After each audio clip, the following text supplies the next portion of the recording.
For years, my family called me the failure. I never argued. I just worked in silence. Last month, they found out what I actually do. Now mom calls every day. Dad suddenly wants to reconnect. I haven't answered once. The first time my mom called me every single day for a week straight, I thought someone had died. Not because she is the kind of mom who worries. She is the kind who keeps score. For most of my life, my phone only lit up with her name when she wanted something simple and sharp. A ride, a favor, a quick answer that made her feel like the center of the room again. So when I saw 6 missed calls in 3 hours, and then another one the next morning, and then another at lunch, my brain went straight to worst-case scenarios. Nothing was wrong. Nobody was sick. Nobody was in trouble. They had just found out what I actually do for a living. And it was like someone flipped a switch in my parents' house. Like the version of me they had kept on a dusty shelf for years suddenly became valuable. And now everyone wanted to pretend they had loved it the whole time. I am Nolan, 29, and I have been my family's convenient failure since I was old enough to be compared to someone else. It started small. It always starts small. Little jokes at family dinners. Little sighs when I talked about school. Little looks between my parents that said, "Here he goes again." My older sister, Tessa, figured out early that if she leaned into it, she could build a whole personality off being the success story next to me. Tessa is 3 years older. She was student council, honor roll, the kid teachers praised in front of the class. She learned to smile like she was doing everyone a favor by being impressive. My parents treated her achievements like proof they were good parents. They treated my mistakes like proof I was ungrateful for all their effort. When we were teenagers, it became a running thing. If Tessa got an A, my dad would say something like, "See Nolan, it is possible." If I got a B, my mom would ask what happened like it was a medical emergency. If I got an A, they would nod like I had finally done the bare minimum. I used to try. I used to argue. I used to point out that I was not failing, I was just not Tessa. That did not work. In my parents' house, every conversation had a winner, and it was never me. So I eventually stopped competing in a game they had already decided I would lose. What I did instead was quiet. I got good at being the calm one, the agreeable one, the one who did not ruin the mood by asking for fairness. That was my job in the family. Keep the peace. Take the joke. Swallow the insult. Smile through the little humiliations so nobody had to feel uncomfortable about treating me that way. If you have ever been the designated disappointment, you know the exact tone I mean. It is not angry. It is not even loud. It is casual, comfortable, like they are stating the weather. At 19, I moved out for college. It was not some dramatic escape. I just left. I stopped coming home every weekend. I started working part-time. I learned how to build a life where my value was not measured by how much better someone else looked next to me. I studied computer science. I did not announce it with a big speech. I did not sit my parents down and explain my goals. I told them, and they nodded like I had said I was taking up knitting. My dad asked if I was sure I could handle it. My mom asked what kind of jobs that even led to. Tessa laughed and said something like, "Oh great, Nolan is going to be one of those guys in a hoodie who thinks he is smarter than everyone." I remember that one because she said it at a family barbecue, in front of our relatives, like it was a punchline everyone was supposed to enjoy. I felt heat climb up my neck, and I did what I always did. I smiled. I let it land and kept eating. My uncle patted my shoulder like I was a kid who had said something cute and unrealistic. That was the moment I stopped sharing. I still talked to my parents. I still showed up to birthdays and holidays. I still answered texts. I just stopped offering details about my life. If they asked how school was, I said fine. If they asked what I was doing for work, I said part-time stuff. If they asked about dating, I said nothing serious. It made everything easier. They could not mock what they did not know. They could not undermine plans they never heard about. After graduation, I moved to another city. I took a job that paid more money than anyone in my family had ever made at my age. I did not post about it. I did not announce it. I did not bring it up in family group chats where Tessa liked to perform her life like a highlight reel. I just worked. I learned. I saved. I built a routine that did not include bracing myself for the next comment. Tessa got married. My parents paid for a big wedding. I stood in a rented suit, smiling in photos, listening to my mom tell anyone who would listen that her daughter was doing so well. When people asked about me, my mom would tilt her head and say, "Nolan is still figuring things out." That line became her favorite. It sounded sympathetic enough to make her look kind, while still placing me neatly below the rest of them. I was not figuring things out. I was doing fine, better than fine. But I learned the hard way that correcting her in public would not help me. It would only start a fight, and somehow I would be the one accused of being difficult. The disrespect did not stop when I got older. It just got more polished. A few months ago, my parents hosted a dinner because my dad had some work friends visiting. He likes showing off his life to people who are not family. He loves the idea of being seen as a man with a successful daughter and a son who, well, exists. Tessa showed up late, like always, with that cheerful apology voice she uses when she knows she will be forgiven instantly. She made a big show of kissing my mom on the cheek and asking about her day. My mom melted. My dad lit up. Then Tessa looked at me and said, "Oh, you made it. I did not think you would be able to get time off from whatever you do." She said it lightly, like she was teasing, like she did not mean anything by it. My dad laughed and said, "Your sister is just joking, Nolan. You know how she is." I remember holding my fork in my hand and realizing I was gripping it too tightly. I set it down slowly so nobody would notice. I smiled, because that is what I do. I said, "Yeah, work is busy." My mom asked, "Still doing that computer thing?" That is how she said it. That computer thing. Like it was a phase. Like I was tinkering in a garage. I said yes. Still doing that. Then she turned to my dad's guests and said, "Nolan is the tech one in the family. We keep telling him he should help us when our Wi-Fi acts up, but he is always too busy." She said it like I was selfish for not being on call for their minor inconveniences. Like my job was a hobby I could pause whenever they wanted to watch a video without buffering. That night, on the drive back to my apartment, I felt something settle in my chest. Not sadness exactly, more like clarity. I was not angry anymore. Anger meant I still expected something different from them. What I felt was acceptance, and it came with a quiet decision. If they wanted to keep me as the failure, fine. I would be the failure they never benefited from. Over the next year, I limited contact even more. I stopped answering every call. I stopped jumping when my mom texted. I stopped offering to help with random errands. Not out of revenge, not yet. Just out of self-respect. If you're going to treat me like I am worth less, you do not get full access to my time. They did not notice at first. That is another fun part about being the overlooked one. Your absence takes longer to register. Then last month happened. My company was featured in a local business article. It was not about me specifically, but my name was mentioned. A project I led had been rolled out. There was a quote from me, a boring professional quote that made me sound calmer than I am. The article included a photo from a team event. I was in it, standing next to our CEO. That is the kind of detail you would think family would have known already, if they had ever asked. But the only reason they found out was because someone else told them. My dad has a cousin who loves gossip like it is oxygen. She saw the article online and sent it to my mom with a bunch of excited messages. I know this because my mom forwarded it to me, with no context, just the link and a single sentence. "Is this you? No hello. No I am proud of you. No congratulations." Just that. I stared at my phone for a long time before I responded. Not because I did not know what to say, but because I did. I knew exactly what kind of conversation she was trying to start. I knew the tone. I knew the sudden interest was not about me as a person. It was about the version of me she could use. I replied yes. That was it. One word. A few minutes later she called. I let it ring. She called again. I let it ring. She texted, "Call me." I did not. The next day my dad called. Then he texted, "Hey bud, call me when you can." Bud. He never calls me that. He calls me Nolan when he is annoyed, and son when he needs to sound like a dad in public.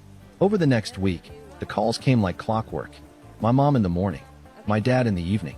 Tessa once, which was the weirdest part. Tessa left a voicemail that sounded like she was reading from a script. She said, "Hey, I heard you were doing something pretty cool. We should catch up. Call me. We should catch up." Like we are old friends who drifted apart. Like she did not spend a decade treating my entire life like a joke. I did not answer any of them. Here's the thing. I am not doing this because I want to hurt them. I am doing it because for the first time in my life, I have leverage. Not money exactly, although money is part of it. More like proof. Proof that I was never what they said I was. And the moment they got that proof, they changed. That should tell you everything. After about a week of being ignored, my mom changed tactics. She stopped calling and started leaving voicemails that sounded emotional. She would talk about how much she missed me. She would say she worried about me. She would say family is important and life is short. She would sigh like she was the victim of my distance. like she had not been the one pushing me into the background for years. Then she started texting things like, "Just want to hear your voice, honey, honey." Another word she does not use for me unless someone else is listening. My dad's messages got more pointed.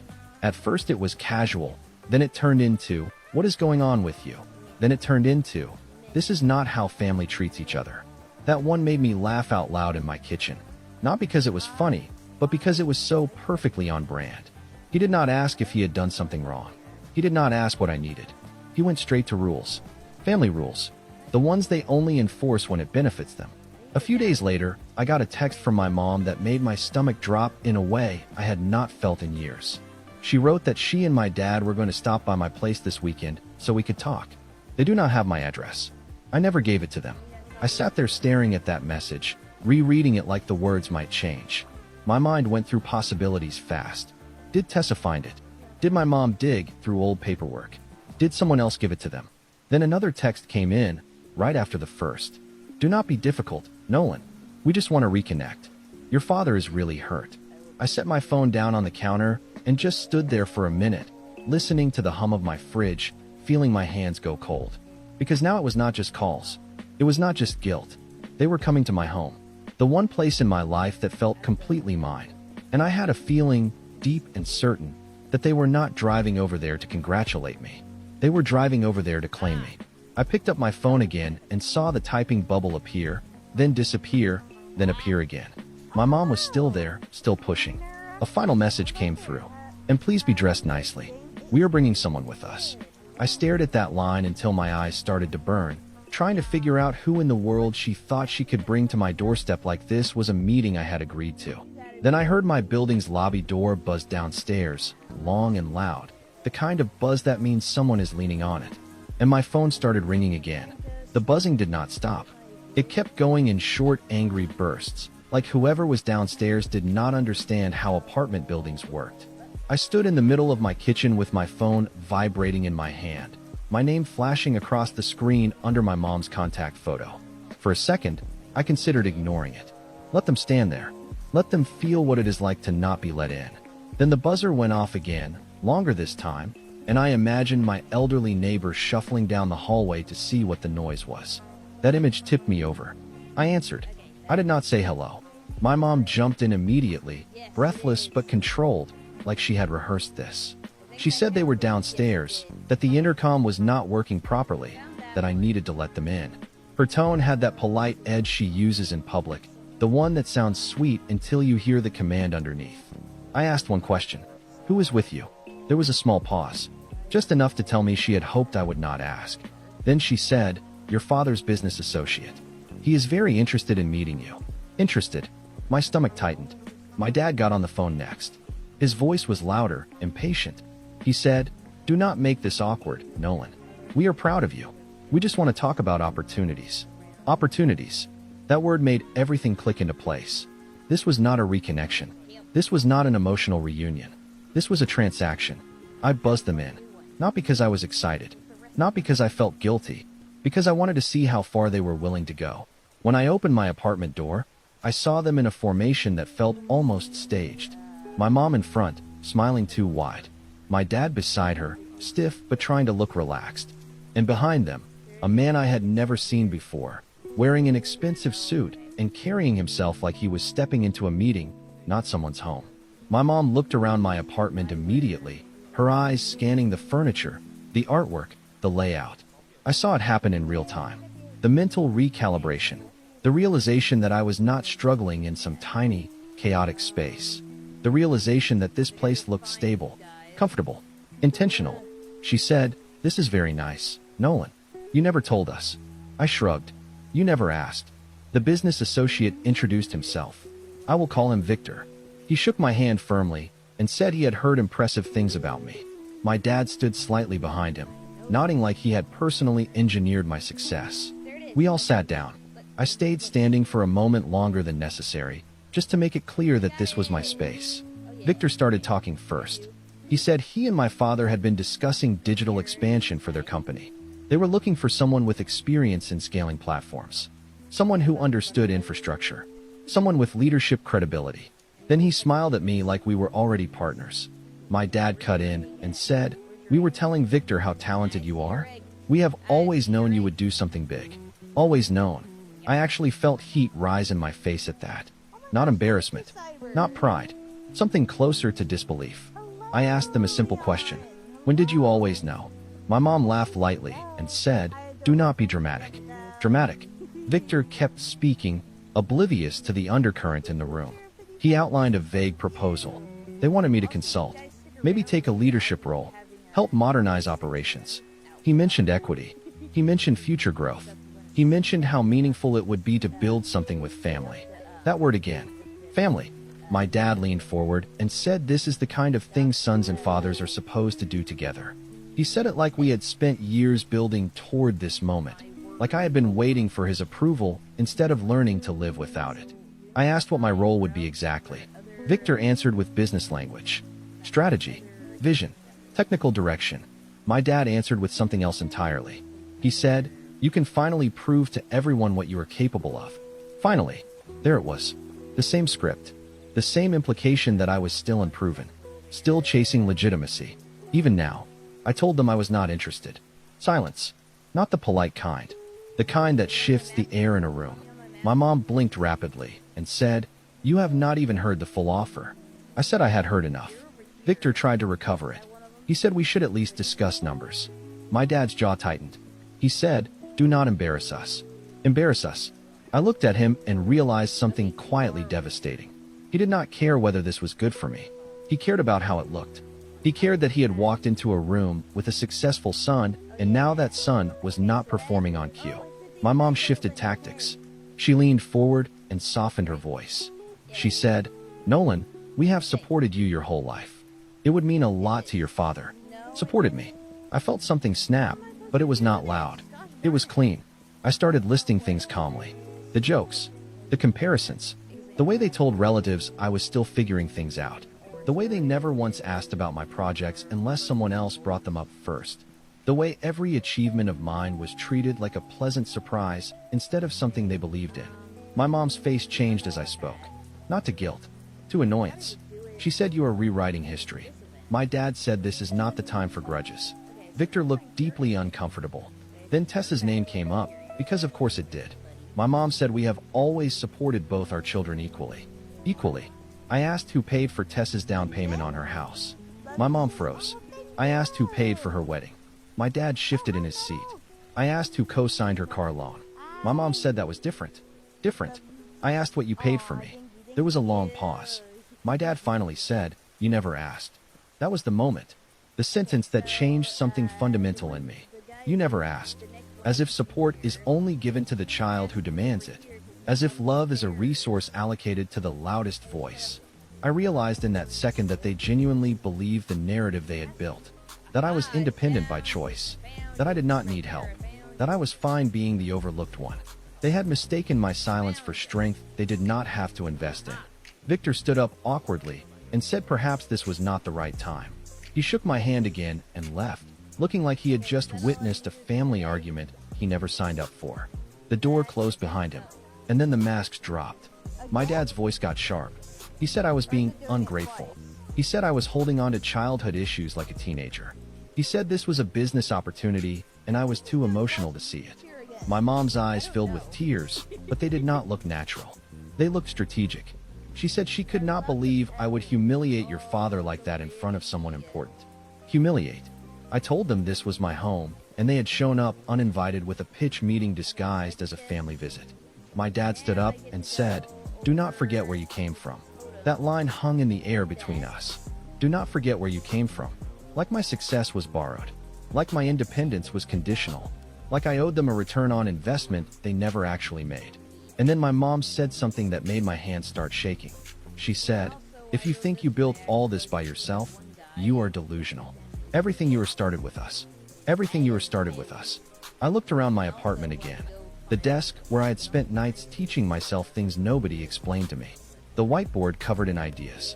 The quiet stability I built without a safety net. I told them they were right about one thing.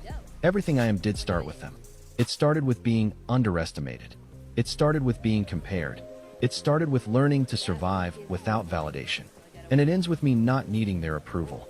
My dad stepped closer and lowered his voice. He said, "You will regret shutting us out." He said family is not optional. I walked to the door and opened it. I said this visit is over. My mom stared at me like she did not recognize me. Not angry, not crying, just confused. Like I had broken a rule she thought was permanent. As they walked out, my dad turned and said, "Do not expect us to be there when you need us." I almost laughed. When I need you. The door closed. I locked it. I leaned against it and felt something unfamiliar wash over me. Not guilt, not fear, relief. But it did not last long. Because an hour later, my phone started exploding again. Not just from my parents. From cousins. From distant relatives. From people I had not spoken to in years. Apparently, my parents had already started telling their version of the story. And judging by the messages I was reading, the narrative had shifted fast. According to them, I had insulted my father's colleague. I had screamed at my mother. I had acted unstable. I had cut them off without explanation. I was being selfish, arrogant, changed. And then Tessa texted me. She wrote, "I cannot believe you would treat mom and dad like that after everything they have done for you. Everything they have done for you." I stared at that message until another one came in. She added, "And by the way, Dad already told Victor you would reconsider. So please do not make this worse." I felt my chest go tight. He told Victor the first would reconsider. He promised my involvement. Without my consent. That was not a misunderstanding. That was not hurt feelings. That was them trying to leverage my name. And I realized, standing there alone in my apartment with my phone lighting up every few seconds, that this was not just about reconnecting or pride. They were already using me. And if I did not handle this carefully, they were going to attach themselves to my work in ways I might not be able to undo. My phone buzzed again. This time it was not a relative. It was a number I did not recognize. I answered before I could stop myself. A calm, professional voice introduced himself as someone from Victor's firm. He said, "Nolan, we are excited to move forward with the proposal your father discussed." I felt the room tilt slightly. He continued, "We have already drafted preliminary documents with your name listed as technical director." My name. On documents. Without my approval. And then he said the sentence that made everything shift from family drama to something far more serious. "We will need your signature by the end of the week to finalize the partnership." I did not respond right away. Because in that moment, I understood something clearly. They had not just disrespected me. They had moved without me. And if I did not stop this immediately, they were going to build something with my name attached to it whether I agreed or not. I asked him to send me everything in writing. He said of course. We hung up. My phone vibrated again almost instantly. My mom. I let it ring. And as I stood there staring at the incoming call, I realized I was no longer just the quiet son who worked in silence. I was the obstacle.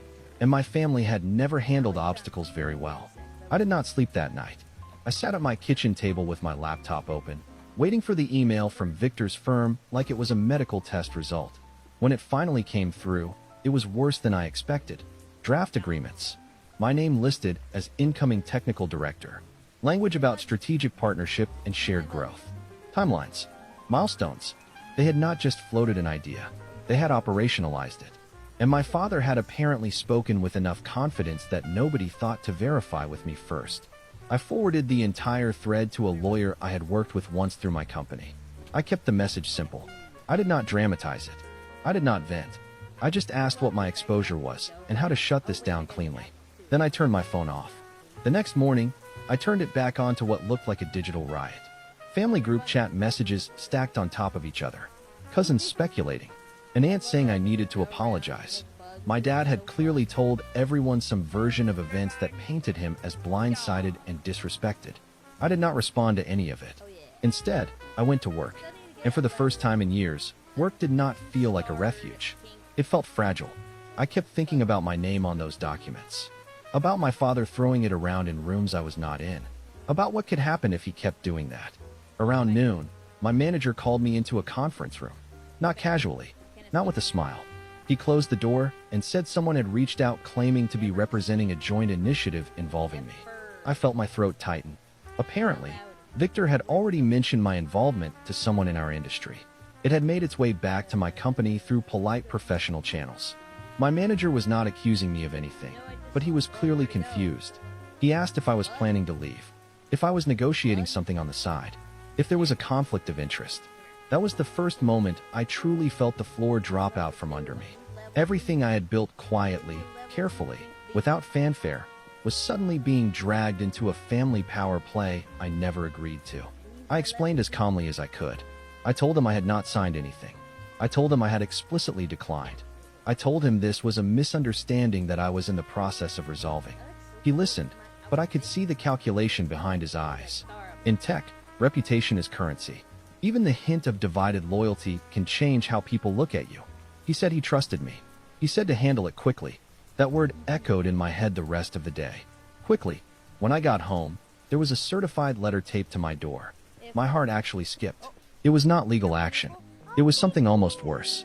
A formal-looking letter of intent from Victor's firm, thanking me for my anticipated collaboration and outlining next steps. It was not binding, but it was confident. Confident because my father had been confident.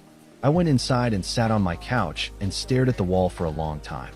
For years, I had accepted being underestimated. I had accepted the jokes, the dismissals, the way they minimized me in rooms.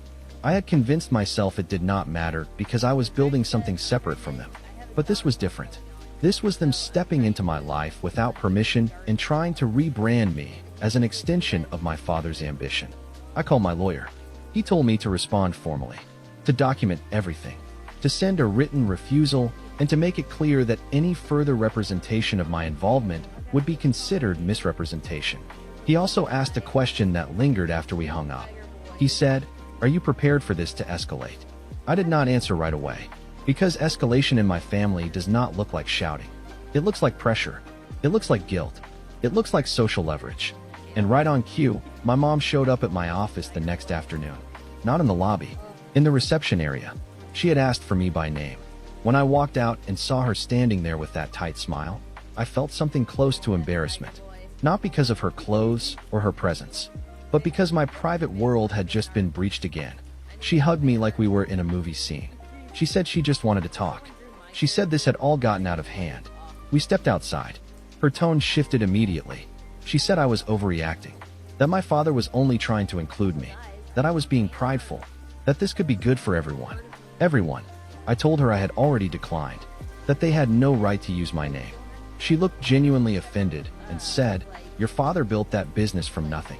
He deserves your support." Deserves. I asked her when support became ownership. She did not like that. Then she said something that hit harder than the rest. She said, "If you are so successful, why are you so afraid of helping your own family?" Afraid. I realized in that moment that no amount of achievement would ever shift the core narrative in their heads. If I was quiet, I was weak. If I was firm, I was arrogant. If I succeeded alone, I was selfish. There was no winning that framework. After she left, I went back upstairs and sat at my desk and felt something I had not felt since I was a teenager. Small. For a few days, everything felt shaky. I questioned whether I had overcorrected, whether I should have handled it more gently, whether I was becoming the villain in their story permanently. Then my lawyer sent the formal response to Victor's firm. It was precise, calm, unemotional. It stated clearly that I had not consented to any partnership, that any public representation suggesting otherwise was inaccurate, that I expected written confirmation correcting the record. 2 days later, I got that confirmation. Victor himself called to apologize. He said there had been enthusiasm and miscommunication. He said they would not move forward without my explicit agreement. The relief that washed over me was heavy and quiet, but the fallout at home was immediate. My dad called me that night, furious. He said I had embarrassed him, that I had made him look foolish in front of investors, that I had cost him credibility. I let him talk. For once, I did not interrupt. I did not defend. I did not explain. When he finished, I said one sentence. "You put my career at risk without asking me." Silence. Then he said, "Families should be able to trust each other." I almost smiled. Trust requires consent. That was the first time in my life I felt taller than him in a conversation. Not louder, not cruel, just steady. The calls did not stop after that, but something had shifted. I stopped feeling like the child trying to justify his boundaries. I started feeling like an adult protecting his life. And quietly, something else happened too. The situation at work stabilized. My manager pulled me into another meeting and told me he appreciated how professionally I handled it. He said it showed maturity. He said it confirmed he had backed the right person on our latest expansion project. A week later, I was offered a promotion I had not even known was being considered. It was not dramatic. No applause. No announcement. Just a conversation in a glass room, with numbers and responsibility and trust laid out in front of me. For years, I had worked in silence because I thought silence was survival. Now I realized it was also power. At home, though, the storm was still building. Because my father does not like losing leverage. And when he realized he could not use my name professionally, he shifted tactics. He started using something else. And the first hint of it came in a message from Tessa that simply said, "We need to talk about Grandma's estate." When Tessa texted me about Grandma's estate, I did not answer right away. Grandma passed 2 years ago. Quietly. No drama. She had been the only person in my family who never treated me like a comparison chart. When I was a kid, she would hand me crossword puzzles and say, "You think differently. That is a gift." She never said it loudly. Just once in a while, like a reminder. After she died, everything moved fast. My dad handled most of the paperwork. There was a small house, some savings, nothing massive. At least that was the version I was told. Now, suddenly, we needed to talk. I replied with 2 words. "About what?" Tessa responded almost instantly. "Dad says you are listed." Listed? My chest tightened in a way that felt familiar. This was not a coincidence. This was a pivot. Within an hour, my dad called. I let it ring once. Twice. Then I picked up. He sounded calmer than he had in weeks. Controlled. Businesslike. He said Grandma's estate was finally being settled fully. He said there were some tax issues. Some distribution questions. He said my name appeared in the will as a direct beneficiary. I asked why I was only hearing about this now. He said it had been complicated. That I had been distant. That they assumed I did not care. There it was again. The assumption that silence equals indifference. He said we should meet in person to discuss how to handle it. That phrase did not sit right. How to handle it implied flexibility. It implied adjustment. I asked for a copy of the will. He paused. Then he said, of course. It took 3 days to arrive. 3 days where my family group chat went suspiciously quiet. 3 days where Tessa sent vague messages about fairness and unity. 3 days where my mom texted me things like, Grandma would want peace. When the envelope finally showed up at my apartment, I did not open it immediately. I set it on my table and stared at it for a long time. Then I opened it. Grandma had divided her estate equally between her grandchildren. Equally. That meant Tessa and me. No conditions. No percentages skewed. No vague language. 50-50. I read it twice. Then I did something I had not done in years. I drove to Grandma's old house. It had been sold months ago, but I parked outside and sat in my car, remembering afternoons at her kitchen table. The way she would slide a plate of cookies toward me and ask what I was building lately. She never asked what I was achieving, just what I was building. And suddenly the pattern was obvious. My father had been trying to attach me to his business because he thought I owed him visibility. Now, with Grandma's estate, he saw something else. Leverage. If I was listed, then my portion existed. And if my portion existed, then it could be negotiated. Pressured. Reframed as unnecessary because I was doing so well. I called the estate attorney listed in the documents. Not my father. Not Tessa. The attorney confirmed everything. Equal division. Funds still pending final distribution. No discretionary power given to my dad beyond administrative handling. Administrative handling. That phrase mattered. Because it meant he was not the decision maker. He was the facilitator. I asked the attorney one direct question. Had there been any attempt to alter the distribution? There was a pause on the line. Then he said there had been inquiries about efficient allocation, but no changes had been made. Efficient allocation. I almost smiled. I knew that language. It was my dad's. It meant shifting resources where he thought they made the most sense. Which likely meant toward Tessa. Because Tessa and her husband had recently bought a larger house. Because they were starting a family. Because they needed stability. Meanwhile, I was the independent one. The successful one. The one who did not need it. That narrative was about to collide with paperwork. I did not confront anyone immediately. Instead, I asked the attorney to send all future communications directly to me. Then I waited. 3 days later, my dad called asking when we could all sit down to align expectations. Align expectations. I agreed to meet, but not at their house. Not at some restaurant where my mom could cry and create a scene. I suggested the attorney's office. He did not like that. He said we did not need lawyers involved in family discussions. I said they were already involved. The meeting was set for Friday morning. The night before, Tessa texted me a long message about how this was not about money, about how Grandma would want us to be generous with each other, about how I was in a better position than she was. I read it without responding. Then she sent another message. She said, "Dad mentioned you might be open to letting us use part of your share to invest in something bigger for the family." Use part of your share. There it was. The plan. My father could not use my name in business anymore. So now he would use my inheritance as seed capital. I responded with one sentence. "We will discuss everything tomorrow." Friday morning felt strangely calm. When I walked into the attorney's office, my parents were already there. Tessa too. My mom looked tense. My dad looked prepared. The attorney laid out the numbers. The estate was modest, but meaningful. The house sale had brought in a decent sum.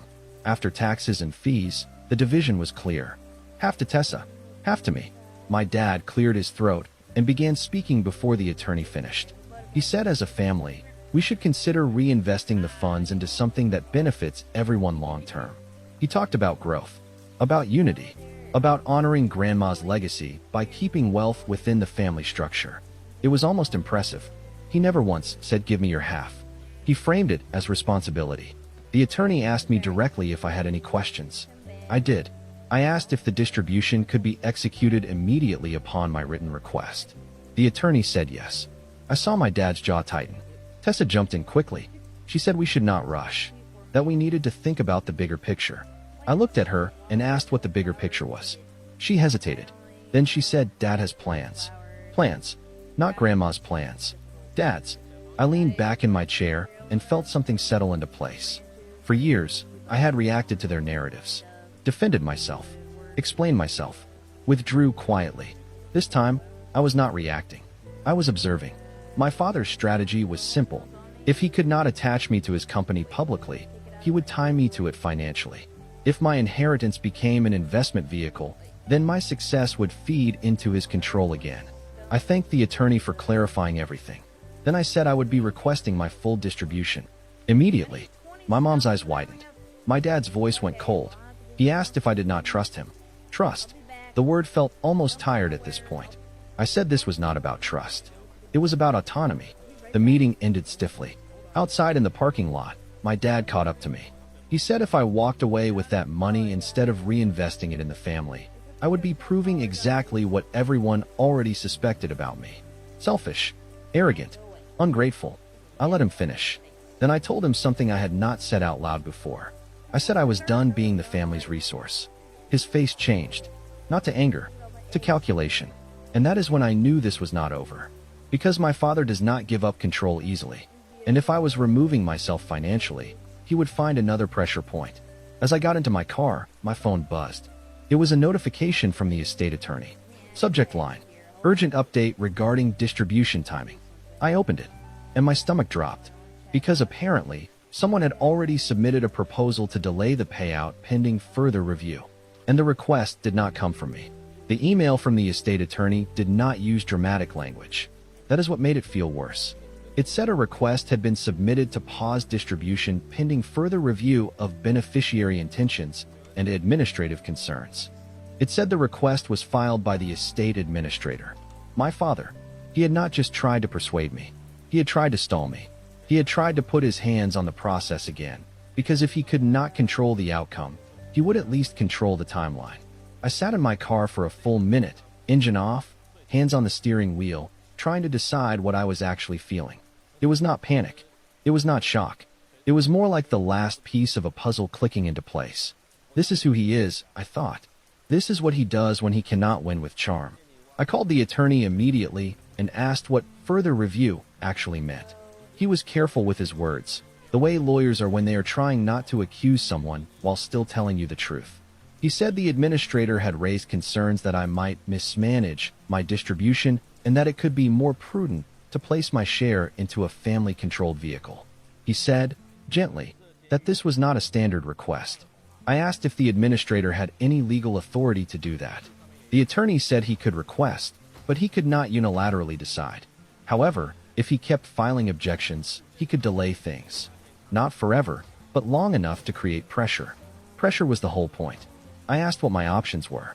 The attorney said the cleanest option was to petition the court to remove the administrator due to conflict of interest and interference. He paused and added that the court does not like administrators who attempt to redirect beneficiary distributions without legal basis. I said, do it. He asked if I was sure. I told him yes, and I meant it in a way I had never meant anything with my parents before. Not angry, not impulsive. Final. Over the next 2 weeks, my life turned into quiet paperwork warfare. I kept showing up to work, doing my job, taking meetings, acting normal. Then I would come home, open my laptop, and read documents. Emails, statements, timelines. Every communication my dad had made with the attorney. Every filed request. Every note that referenced my share as something to be handled by someone else. It was exhausting, but it was also oddly grounding. Because for the first time, I was not arguing with my family's opinions. I was dealing with their actions. Actions have receipts. Tessa tried a different approach when she realized I was not folding. She called me one evening and acted like she was worried about me. She said she did not want this to break the family. She said Dad was stressed. She said Mom was not sleeping. Then she sighed and said, if you just agreed to invest your portion into Dad's plan, none of this would be happening. I told her calmly that none of this would be happening if Dad respected legal boundaries and did not treat my inheritance like a negotiation. She got quiet. Then her voice hardened. She said, you always do this, Nolan. You always have to make a point. I almost laughed. They spent my entire life making points with me, through jokes, through comparisons, through dismissals, through silence. The moment I made a point back, it became a character flaw. I told her I was not making a point. I was making a decision. Then I hung up. My mom showed up at my apartment again, this time alone. She knocked softly like she was trying to look humble. When I opened the door, she started crying immediately. It was the same strategic crying as before, the kind that rises on command. She said she did not understand why I was doing this. She said Dad was only trying to protect the family. She said, in a shaking voice, that Grandma would be ashamed of me. That one landed. Not because it was true, because it was the meanest thing she could think of that still sounded righteous. I did not raise my voice. I did not lecture. I said one thing. Grandma wrote the will. If she wanted Dad to control my share, she would have said so. My mom's expression flickered, and I saw it. The tiny moment where she realized she had no real argument. Just guilt tactics. She wiped her face and switched tones so fast it almost gave me whiplash. She said, so you are really doing this. You are taking your money and walking away. I said, I am taking what Grandma left me, and I am walking away from the part where you all get to decide what I deserve. She stared at me for a second like she wanted to say something cruel, but she could not find a version that made her look like the good guy. So she just said, fine, and turned and walked down the hallway. I watched her go, then closed my door and locked it. A few days later, the court date was set for the petition to remove my father as administrator. My dad called me the night before. His voice was low, tight, controlled. He said we could settle this privately. He said he would withdraw the delay request if I agreed to sit down and talk like adults. I said we already talked. He did not listen. He said, you are going to humiliate me in court. I said, you humiliated yourself when you tried to reroute my inheritance. There was silence. Then he said something that finally confirmed what I had suspected from the beginning. He said, you do not need that money. Tessa does. You have a career. She has a family. You can afford to be generous. That is when I realized the story they were telling themselves was not that I was selfish. It was that my resources were communal. My success belonged to the family now that it was real. Not in a warm, supportive way. In a harvesting way. I told him no. He said, then you are leaving me no choice. I said, you already made your choices. The court hearing was not dramatic like television. It was sterile, quiet. A judge who looked tired. Lawyers who spoke in precise terms. My father sitting at one table with his attorney, me at another with mine. My father did not look at me when we walked in. He looked straight ahead, jaw tight, like he was the one being attacked. My attorney presented the evidence calmly. The filed request to delay distribution. The language about placing my share into a family-controlled vehicle. The lack of any legal basis. The pattern of interference. The clear conflict of interest, given that the administrator's other child would benefit from delay and pressure. Then the attorney introduced something I had not expected. The attorney had obtained a copy of an email my father sent to Victor's firm weeks earlier. The the one where he implied I was on board, even after I refused. It was not directly part of the estate issue, but it showed a pattern of misrepresentation, a pattern of speaking for me as if he owned my yes. The judge asked my father's attorney to explain why the administrator was attempting to influence beneficiary distribution. My father's attorney tried to frame it as concern. He said my father was worried I would make impulsive choices. He said my father believed a family investment vehicle would be wiser. He said it was intended to protect family wealth. The judge asked one simple question. Did the will authorize the administrator to withhold or redirect distribution based on personal judgment? My father's attorney admitted it did not. The judge looked at my father directly and asked why he filed the request. My father finally looked at me then, but not with sadness. With anger, like I had betrayed him by refusing to be managed. He said he was trying to keep the family together. The judge said, "That is not the role of an administrator." And that was it. The judge granted the petition. My father was removed as administrator due to conflict of interest and improper interference. A neutral third party was appointed to complete distribution. The judge also ordered that all beneficiary communication go through counsel and that no further delays be filed without legitimate cause. My father sat there as if he had been slapped. I did not smile. I did not celebrate. I just breathed. Outside the courthouse, my mom and Tessa were waiting. My mom stormed up to me and said, "Are you happy now? You ruined your father." Tessa said, "You have no idea what you just did." I looked at them both and felt something surprising. Nothing. Not hatred. Not triumph. Just distance. Like I had finally stepped far enough back to see them clearly. I told my mom that Dad ruined himself when he decided my inheritance was his to manage. Then I got in my car and left. The fallout hit fast. Within a week, relatives started calling, not to shame me, but to ask what happened. Because my dad had told them I was dragging him to court over greed, but now the truth was spreading. People talk. Court records are not secret, and the details mattered. An administrator removed for interference does not look like a loving father being targeted. It looks like someone who tried to play games with money.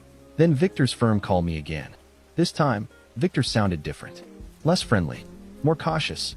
He said he had heard about the court ruling. He said he wanted to clarify something. He asked whether my father had any authority to represent my professional decisions when he approached them. I told him no. I told him my father had misrepresented my involvement. I told him I had documented refusals. Victor paused, then said he appreciated my honesty. A few days later, I heard through a mutual industry contact that Victor had pulled out of discussions with my father's business entirely. Not because of the estate situation directly, but because it confirmed what people like Victor pay attention to. Control issues, boundary issues, legal risk. My dad lost more than a partnership. He lost credibility. At the same time, my own life got quieter in a way that felt almost unreal. The neutral administrator completed distribution without drama. I received my share as Grandma intended, clean and direct. No negotiations. No family investment vehicle. No conditions. I did not buy anything flashy. I did not post anything. I did not announce it. I paid off the last bit of debt I had kept around out of habit. I padded my emergency fund. I donated a small portion to a local literacy program because Grandma loved books and it felt right. Then I did one thing I had wanted to do for years, but never let myself. I took a week off and went somewhere quiet, alone. No family, no noise, just space. While I was away, the messages kept coming. My mom alternated between anger and sorrow. My dad sent one long email about betrayal and disrespect and how I would regret this when the family was gone. Tessa sent a message that was almost funny in its audacity. She said that even though I had hurt everyone, she hoped I would still be open to helping them with a down payment adjustment because things were tight. I did not respond. When I got back, I met with my lawyer one final time to confirm everything was closed. He asked if I wanted to pursue anything further because my father's attempted interference had crossed lines that could justify additional action. I told him no, not because my father deserved mercy, because I did not want my life tied to his choices any longer than it already was. The revenge was not a dramatic confrontation. It was not a speech at a family dinner.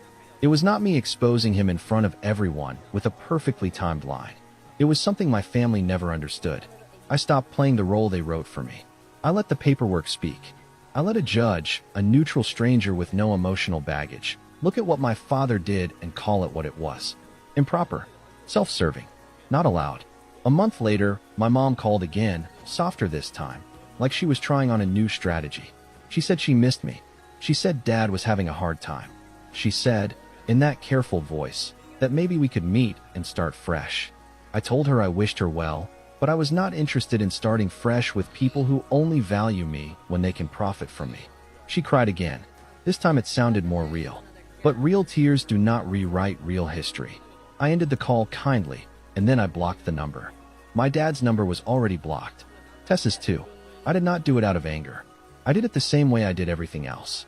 Quietly, deliberately, without asking permission. Because the truth is, my family spent years calling me a failure, and I believed them longer than I should have. Then they found out what I really was, and they tried to collect. They just did not realize I had already stopped belonging to them.